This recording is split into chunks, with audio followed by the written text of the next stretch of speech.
Oh, my name is Bill Tunberg, and that's spelled Bill, B-I-L-L, T-U-N-B-E-R-G. I'm a sculptor, and I'll speak about this last sculpture, wall sculpture that I've done. It's 11 inches deep to the wall at the top. The bottom, it's, well, at this point here, it's about 1.5 inches. So it has a lot of variation in its height. It was extremely difficult to do, to make all the cuts and the angles and things like that. And as I'll explain later on, the form is what leads to the inspiration of the marquetry that I apply to the form. The form is the first thing that I think about. It's a very abstract idea. It's like golden mean and golden section, which are traditional methods of design. Once I had done the form, then I started thinking about the various kinds of images that I would apply to the form. And I went through a whole litany of images. And in this particular case, I completely covered the form originally with one source of imagery. And once I put it on the wall, I didn't like it. It didn't work for me visually. And I don't know why, but it didn't. So what I did was that I took the thing down, applied a whole new series of images to more of a very thin MDF that I used to laminate, and then relaminate it. Hence I have the story on this piece. It's called Two Stories, because buried underneath this layer of veneer is a whole nother layer of veneer with imagery that I don't care for. In this particular case, I like these images. These images are very simple images actually, but they've been reconstructed and bisected and dissected, and I do a kind of a neo-cubist thing with it. And when you look at it for long enough, you'll see small recognizable things floating out of the surface. And in this case, there's a scientific beaker with like a floral print inside of it, and buried within the print itself is a traditional music design. And in these leaf forms, you'll see leaves, there's leaves and more of the same beaker. So I use the same images. There may only be 3 or 4 things in this thing. There's bird forms. I use the bird form over and over again, as you'll see in other work. This is part of a medallion, which is repeated here and there, and part of a more musical thing. So these things are laminated and cut in layers with a knife. I don't use a fret saw like the traditional guys used. I use a knife. And the forms are all made to be very, very complex, but the stories and the images are quite simple. So that dichotomy is very interesting to me. Marquetry is a very old technique. It's probably 3,000 years old, and it's be most familiar to your eyes if you'd seen the furniture that was made by Charles Andre Boule under Louis XIV. Most people that do marquetry use it as a furniture applique, and it's done with a fret saw, which is a little short saw, and it's done vertically where the veneer is stacked together, and it's done in multiples so that they have lots of different pieces to sell. Because in Europe, marquetrarians are a separate craft or trade, and they make these little vignettes or these little scenes that are sold to the furniture makers. So you have like a little pot of flowers on the top of an armoire, or maybe a beautiful lily on the side of a credenza. I'm using marquetry as a technique to show as a fine arts technique, let's put it that way. And so my approach to a traditional technique like this is totally, maybe somebody might think it's antagonistic to the craft itself. I don't like to think of things as being crafts. I like to think of things as being fine art. And what you see before me now is I'm just now finishing cutting out some images. I will stack things, but I cut with a knife, and as you see, I cut with a scalpel. And I just got through cutting out these brushes. These brushes are cut out of dyed ash, which are aniline dyes, which are the same dyes that are in paint. You know, like that's why you never put any of my work or any of the any kind of marquetry actually in the sun, because it absolutely destroys it. And I never worry about these things breaking off, because they break off all the time, and I just fix them. See, that just broke off. I'm going to put this double brushes that I just cut out. I'm going to put them, and I had made some other ones previous to the filming that I cut out of these other three pieces of veneer. And these will be replaced, because again, they're cut like a stack. And this way I get a lot more interesting form by pressing these things in. On the back side of this, I have a very light double-faced tape that I use for this thing. And this imagery, they come apart all the time, but I just roll them with a roller down onto the light tape, as you can see, like that. And I roll it into place. Now, if there's any gaps or anything like that, the gaps are filled. And I'll put this, I think I like this comb tooth. I just put it in place there because it's really a nice, it broke naturally from the other side, so I could put it there. This imagery shows a double, it's a double brush. It's against a flower form. And this size on this side I have a bomb, one of those sort of round bombs like they had in on street sites, you know, to illuminate, like where they used to have them. They use flares now, but they used to have these little round bombs, sort of, that they used to light. And then I have a cat that's jumping through it, as you can see here. And I'm in the form now. I keep changing the images around. That's why I use the double-faced tape. So if it gets too mixed up looking, then I take like in this case, I took his head back out of here, and I want to exchange it maybe for one from the other side, because it may look better. But no, it's the original, so I may use the green one again. Or I may have to cut out another bunch of it, you know, to put that one in. Maybe that's better. So that's what a lot of this is what I do. It's all a lot of visuals, and it's a lot of like playing with the forms. And as I work, these things get more and more abstract, because this certainly is not going to be the final on anything that I do. I mean, this is like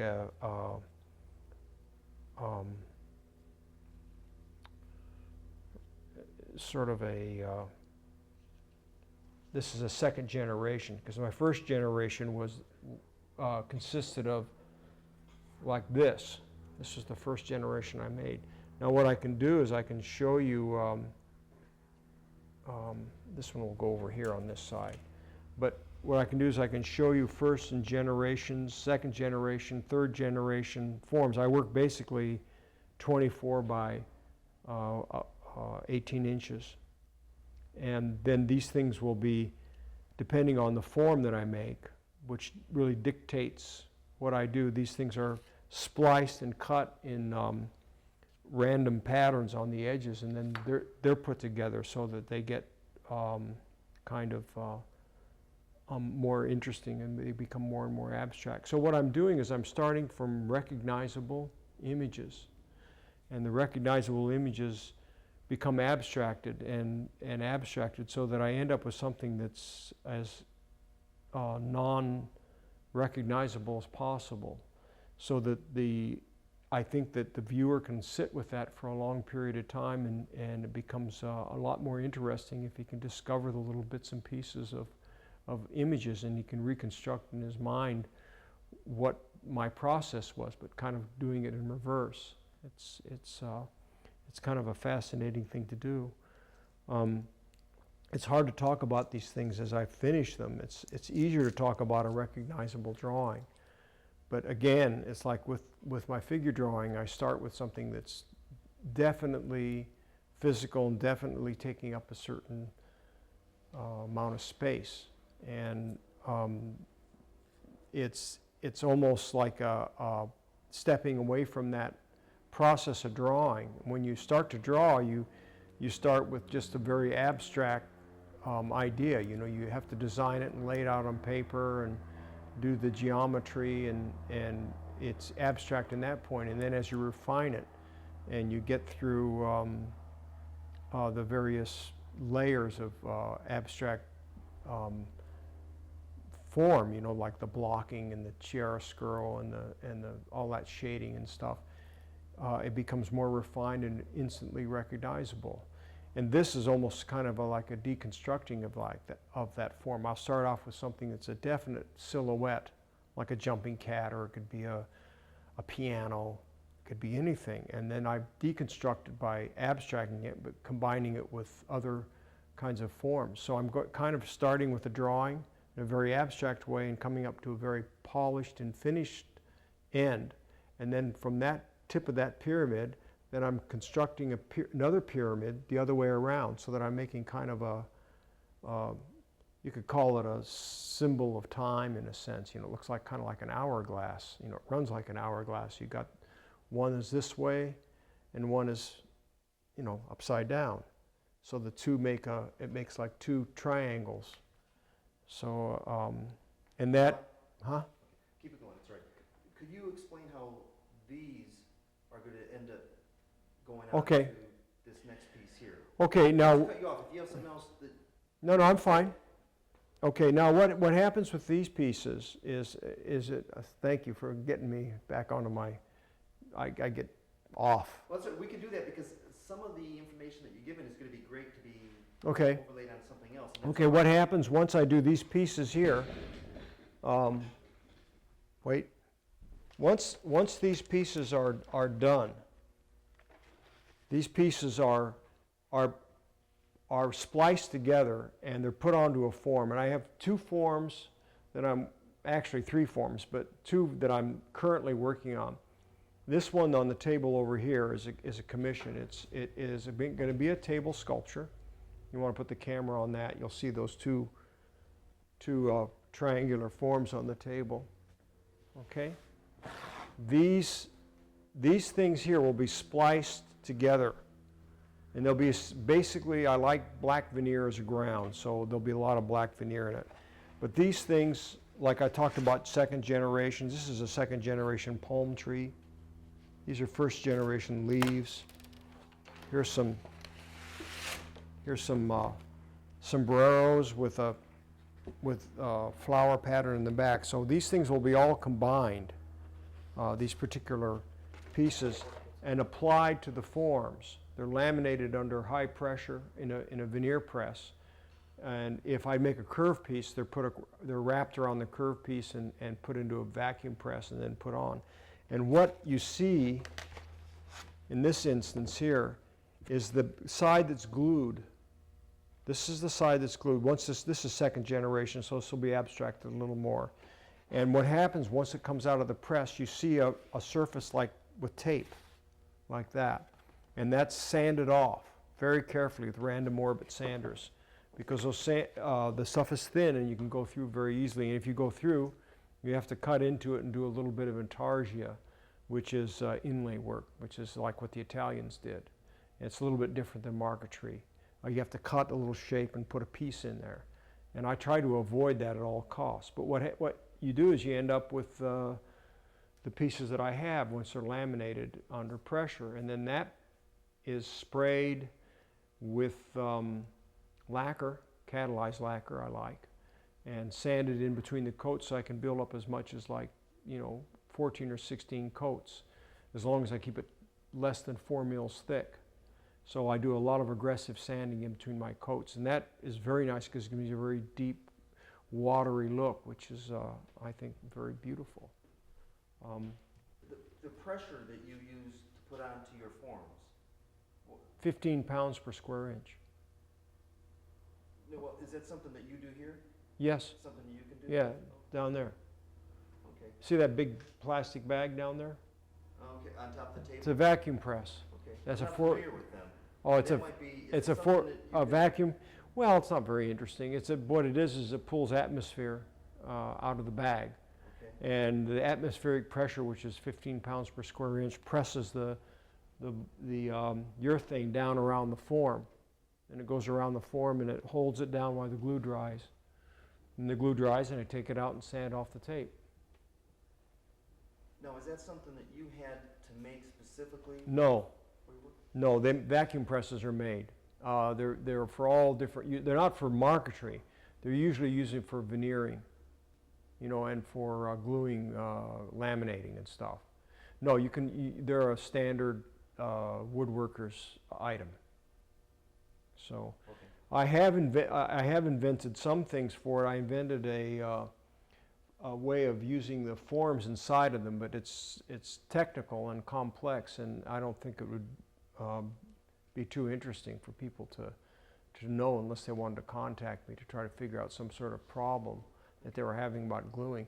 Gluing is a big, difficult thing, a lot of times on smaller pieces or on certain aspects of big pieces, I use another gluing technique that I invented. I use a very hard felt, which is used to take up the inconsistencies in the thickness of the veneer, and I roll out those felt. You'll see down here somewhere I have a big box full of it, and I put the piece. I roll the glue out on the piece and tape the veneer, this part of the thing, down this side up, and then I clamp the piece down to it and put a lot of pressure on it with all kinds of clamps turned at unusual angles, and that is another gluing technique I use. Gluing is a problem because you get bubbles in veneers. Now the other technique that I use, which is the traditional technique, is the veneer hammering, and that's hammer veneering. Excuse me. Hammer veneering is what they used to use in the like 200 years ago when they used to do this. It's what you use is that hot glue, which is made out of when the horse goes to the glue factory.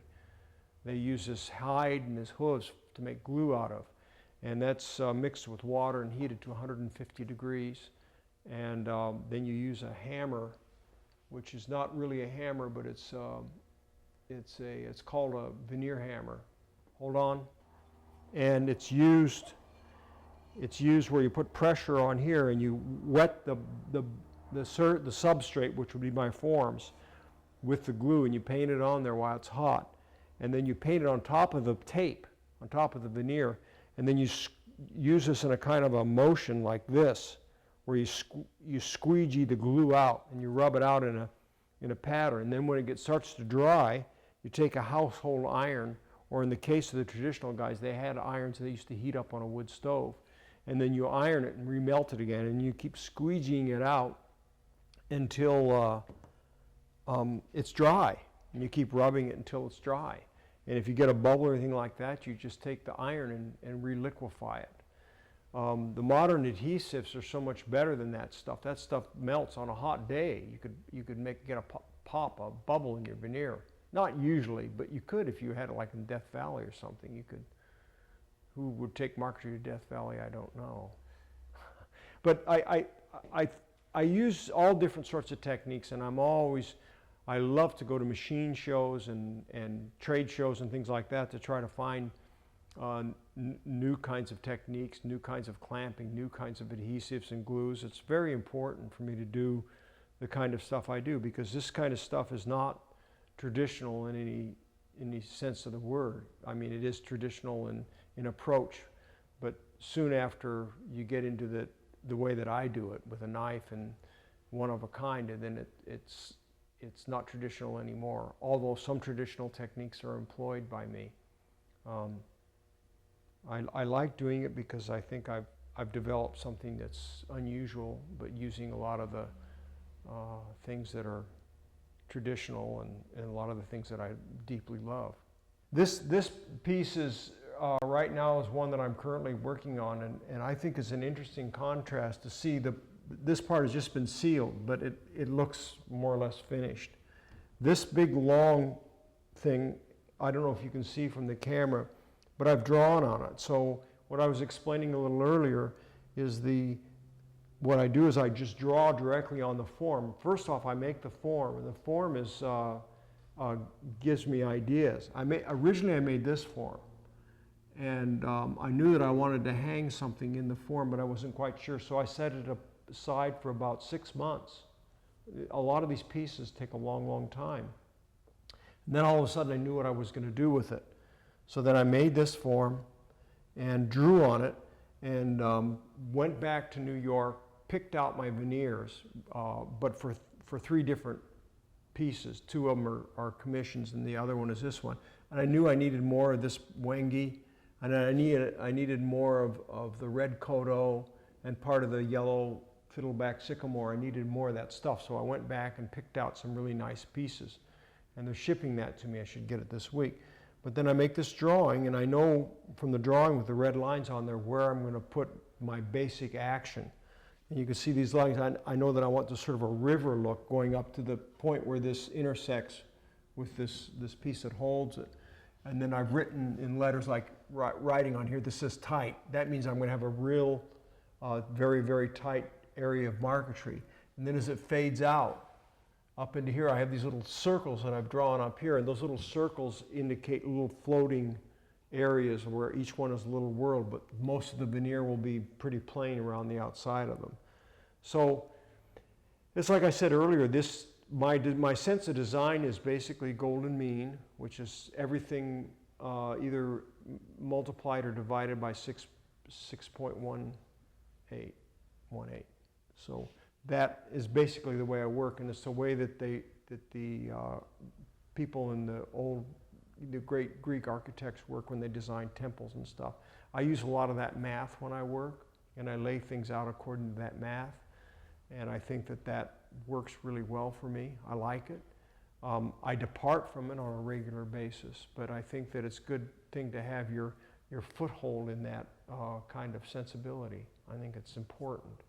And there's so much that I don't get to see, so much worthwhile stuff that I don't get to see that might be really a lot more interesting or stimulating if it was rooted in some of the traditional things that people work so hard to develop and figure out, like Pythagoras. I mean, what's wrong with Pythagoras? It's pretty wonderful. Pythagoras is Pythagorean theorem. Yeah. The what? Greek mathematician. The only one that doesn't know, but somebody else is not going to know. Oh, I think everybody will know. Did you take geometry in high school? No. I took art classes and gym class as much as Well, possible. yeah, I did too. But and another thing that I rely on besides the Pythagorean theorem is the Fibonacci numbers, that's a whole nother thing about golden section. But I don't want to lecture about physics or math because I'm too weak in too many areas to do that.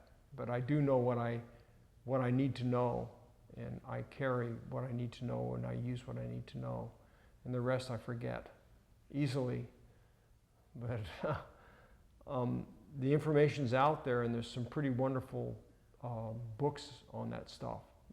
I mean, everything in nature is based on golden section, from the conch shell to the snail shell to the way the anatomy of the whole earth is based on that. And there's several really good publications on how that works, and I'm trying to recall the one I just read, and I can't.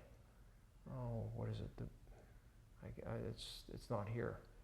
But anyway.